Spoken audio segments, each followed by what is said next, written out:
Basis of product line. ठीक है, इसका जो पहला जो फॉर्मेशन है, फंक्शन लिखा हुआ है but it is formation.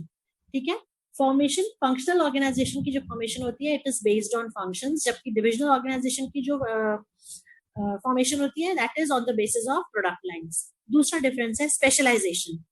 Functional organisation structure में emphasis is placed on functions. So the people working in this type of structure, they gain experience in that particular function only. Whereas in divisional structure, specialization is gained on the basis of the entire product. उस product से related जितनी भी activities है, the people who are working under it, they become specialist in that product. ठीक है. Next is managerial development. Functional में managerial development थोड़ी मुश्किल हो जाती है, क्योंकि मैंने अभी अभी आपको बताया था, क्योंकि आप सिमिलर सेट ऑफ एक्टिविटीज ही पूरे दिन परफॉर्म करते हैं, आप एक ही तरह की एक्टिविटी में स्पेशलाइज्ड होते हैं. जबकि डिविजनल स्ट्रक्चर में आप अपने ही डिपार्टमेंट में हर तरह की एक्टिविटी, प्रोडक्शन से रिलेटेड भी, फाइनेंस से रिलेटेड भी, एचआरडी से रिलेटेड भी, मार्केटिंग से रिलेटेड भी, वेराइड स्किल की आप एक्टिविटीज परफॉर्म करते हैं रिलेटेड टू योर प्रोडक्ट. तो इसलिए क्या होता है कि आप में वेराइड स्किल की डेवलपमेंट हो जाती है, तो आपकी मैनेजरियल डेवलपमेंट जो है वो थोड़ी आसान हो जाती है. ठीक है, समझ में आ रहा है सबको? ओके. कॉस्ट की बात करें तो फंक्शनल स्ट्रक्चर इकोनॉमिकल है, क्योंकि यहाँ पर एक हेड का एक ही स्पेशलिस्ट होता है, एक डिपार्टमेंट का एक ही हेड और उसका एक ही स्पेशलिस्ट होता है. डिविजनल स्ट्रक्चर थोड़ा एक्सपेंसिव है, क्योंकि हर डिपार्टमेंट में सेपरेट सब फंक्शंस होते हैं और हर फंक्शन के सेपरेट हेड्स होते हैं. यानी कि 4 डिपार्टमेंट है तो 4 प्रोडक्शन मैनेजर होंगे, 4 सेल्स मैनेजर होंगे, 4 एचआरडी मैनेजर होंगे, तो it proves to be little costlier. ठीक है. Next is coordination. Next difference is on the basis of coordination. यहाँ पर कोऑर्डिनेशन थोड़ा मुश्किल है मल्टी प्रोडक्ट ऑर्गेनाइजेशन में. सिंगल प्रोडक्ट है तो कोऑर्डिनेशन आसान है, लेकिन मल्टी प्रोडक्ट है तो थोड़ा मुश्किल हो जाएगा. लेकिन यहाँ पर कोऑर्डिनेशन आसान है, क्योंकि एक ही डिपार्टमेंट से कोऑर्डिनेट करना है आप, क्योंकि अपने आप में ऑटोनॉमस बॉडी हो, आपको किसी और डिपार्टमेंट के साथ कोऑर्डिनेट करना ही नहीं है. सिंपल, अगर इसको सिंपल टर्म्स में देखें तो फंक्शनल में कोऑर्डिनेशन मुश्किल क्यों है? क्योंकि इंटर डिपार्टमेंटल कोऑर्डिनेशन चाहिए. ठीक है. डिविजनल में कोऑर्डिनेशन आसान क्यों है? क्योंकि इंट्रा डिपार्टमेंटल कोऑर्डिनेशन चाहिए. Every department is an autonomous independent body, वो किसी और पर डिपेंडेंट नहीं है, तो उन्हें किसी और डिपार्टमेंट के साथ कोऑर्डिनेट करने की जरूरत नहीं है. Am I clear? समझ में आ गया?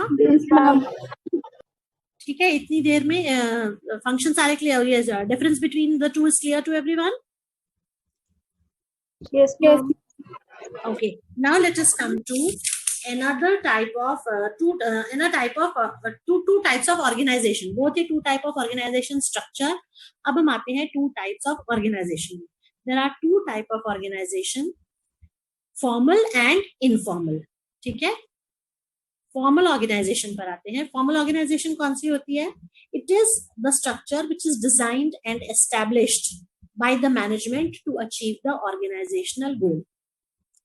ये आपको मैनेजमेंट ने डेलिबरेटली क्रिएट की गई है. This organisation structure is been deliberately created by the management to achieve the organisational goal. जैसे कि क्या है, हमने स्कूल की बात करें, let us take the example of the school. School में क्या होता है, पूरा एक फॉर्मल स्ट्रक्चर क्रिएट किया गया है कि चेयरपर्सन होगा, फिर उसके नीचे सब स्कूल के प्रिंसिपल्स होंगे, फिर उनके नीचे हर स्कूल के एकेडमिक इंचार्जेस होंगे, फिर उनके नीचे हर स्कूल के कोऑर्डिनेटर्स होंगे, फिर उनके नीचे टीचर्स होंगे, उनके नीचे हेड ऑफ डिपार्टमेंट्स होंगे, फिर उनके नीचे टीचर्स होंगे, उनके नीचे मॉनिटर्स होंगे. यानी कि एक ऑफिशियल स्ट्रक्चर क्रिएट किया गया है, जिसे हमने डेलिबरेटली जानबूझकर फॉर्मली क्रिएट किया है. That is why it is called a formal structure. ठीक है. Yes, ma'am. समझ में आ गया? ये फंक्शनल हो या डिविजनल हो, ये फंक्शनल हो या डिविजनल हो, दोनों में ही क्रिएट किया जाता है. ठीक है, ताकि हर व्यक्ति को अपनी अथॉरिटी, रिस्पॉन्सिबिलिटी और अकाउंटेबिलिटी क्लियर हो जाए.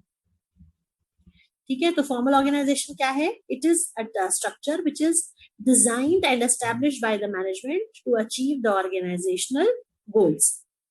ठीक है. Now let us come to the characteristics of formal organisation. Formal organisation के डेलिबरेटली डिजाइन, अभी आपको बताया था मैंने, डेलिबरेटली डिजाइन किया जाता है, यानी कि जानबूझ के क्रिएट किया जाता है. और पर्पस क्या होता है? To attain the objective. और दूसरा पर्पस क्या होता है? ताकि सबकी अथॉरिटी एंड रिस्पॉन्सिबिलिटी को इजीली फिक्स किया जा सके. ठीक है. पहला फीचर है इसका, it is deliberately created by top management. क्यों क्रिएट करता है ऐसे डेलिबरेटली द टॉप मैनेजमेंट, ताकि ऑर्गेनाइजेशन जो है वो स्मूथली फंक्शन कर सके, because it helps in the smooth functioning of the organisation. ये पहला फीचर है। दूसरा फीचर है कि ये it specify the relationship, authority responsibility relationship among all the employees. हर व्यक्ति को पता होता है कि किसने उसके ऑर्डर्स लेने, किसके ऑर्डर्स उसको लेने हैं और किसको ऑर्डर्स उसने देने हैं, to whom he is answerable and from whom he has to take answers। ठीक है, मतलब क्लैरिफाई हो जाता है कि who has to report to whom। ठीक है, दूसरा फीचर है। तीसरा फीचर है it helps in defining the rules and regulations. आपको इससे रूल्स एंड ऑफिशियल, आपको रूल्स एंड रेगुलेशंस का भी पता चलता है, आपको टर्म्स एंड कंडीशंस पता चलती है। जब आप फॉर्मल स्ट्रक्चर क्रिएट करते हो तो आपको आपकी अथॉरिटी बताई जाती है, और जब अथॉरिटी बताई जाती है तो साथ साथ आपको रूल्स भी बताए जाते हैं। ठीक है, नेक्स्ट है it place more emphasis on work rather than on sentiments. भाई फॉर्मल ऑर्गेनाइजेशन में कोई किसी का दोस्त नहीं होता, भाई आप मेरे बॉस हो तो मुझे आपका काम करना ही है, वेदर आई लाइक इट और नॉट।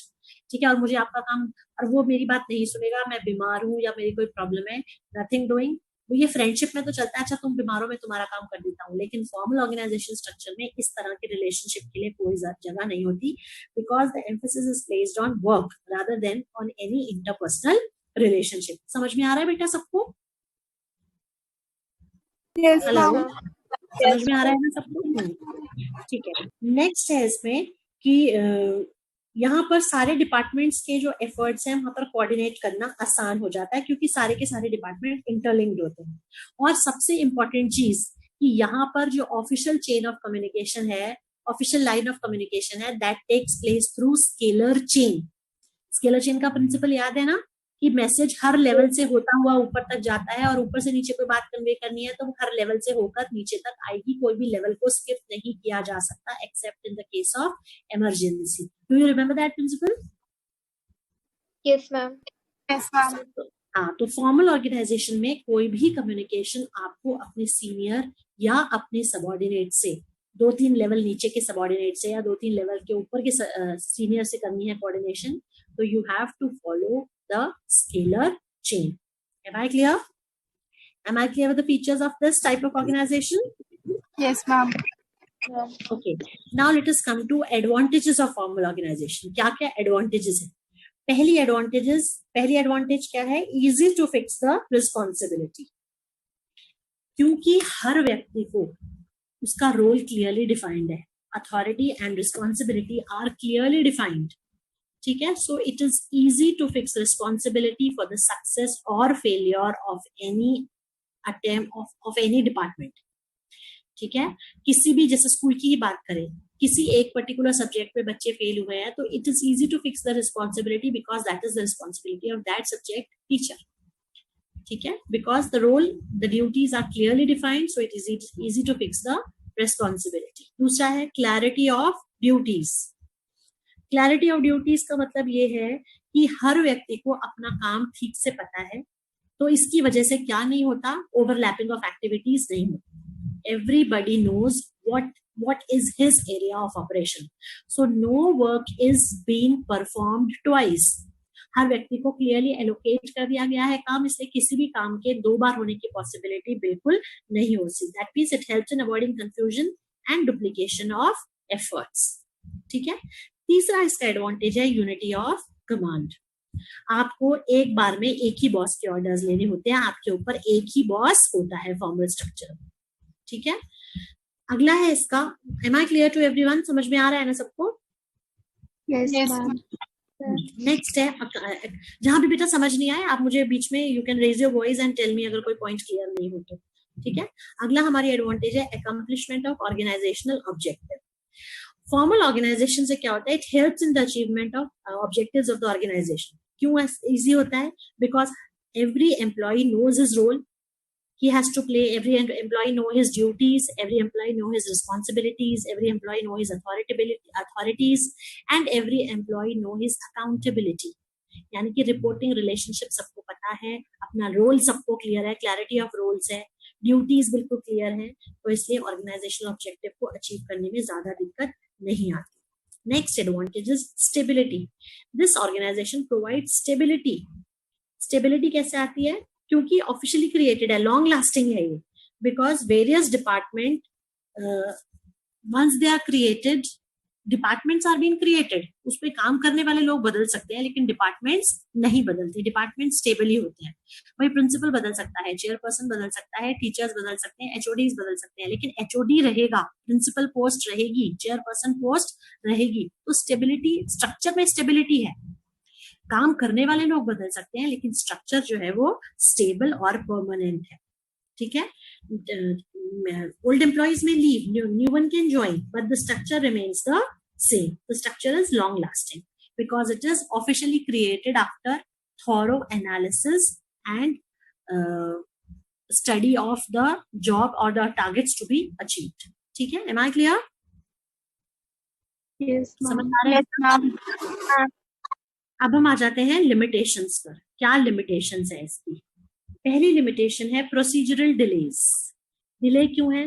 क्योंकि आपको कोई भी कम्युनिकेशन करनी है तो वो हर लेवल से होकर गुजरेगी। आपको कोई नया स्टेप लेना है, आप अपने बॉस से पूछोगे, वो अपने बॉस से पूछेगा, वो अपने बॉस से पूछेगा, फिर फाइनली ऊपर वाला बॉस नीचे वाले को आंसर करेगा, वो उससे नीचे को आंसर करेगा, which takes a lot of time. ये एक ऑफिशियल प्रोसेस है, ऑफिशियल फॉर्मल प्रोसेस है which everyone has to follow, but of course following this process takes a lot of time, so resulting in procedural delays. ठीक है, communication जो establish chain of command है, scalar chain, उसके through अगर communication जाती है तो उससे बहुत टाइम लगता है, जिसकी वजह से डिसीजन मेकिंग जो है थोड़ी डिले हो जाती है।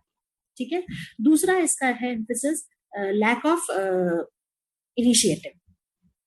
फॉर्मल ऑर्गेनाइजेशन में कोई भी एडिक्वेट रिकॉग्निशन नहीं मिलता क्रिएटिव टैलेंट को, क्योंकि every employee is suppose to follow the already laid down policies.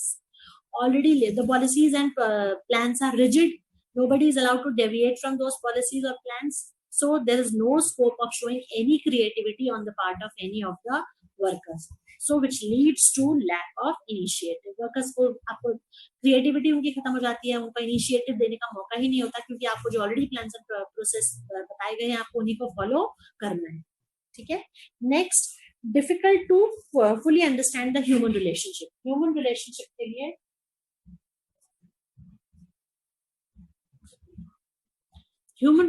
के लिए यहाँ पर कोई भी जगह नहीं होती, क्योंकि यहाँ पर emphasis is placed on work only. Human relationships are completely ignored. No consideration, कोई कंसिडरेशन नहीं होती किसी फ्रेंडशिप के लिए, किसी इमोशन के लिए, किसी सेंटिमेंट के लिए कोई जगह नहीं होती, क्योंकि काम करना है भाई। दोस्ती बाद में, सेंटिमेंट्स बाद में, इमोशंस बाद में, लेकिन सबसे पहले हमारा काम है। ये दोस्ती और सेंटिमेंट और इमोशंस जो है वो फॉर्मल ऑर्गेनाइजेशन का हिस्सा नहीं है, they are a part of informal organization. Formal organization में इस तरह के किसी भी इमोशन के लिए कोई भी जगह नहीं होती। ठीक है, am I clear to everyone? Yes, ma'am. I think मेरे ख्याल से टाइम कितना हो गया, ओवर होने वाली होगी हमारी मीटिंग, है ना? 6:33. कितना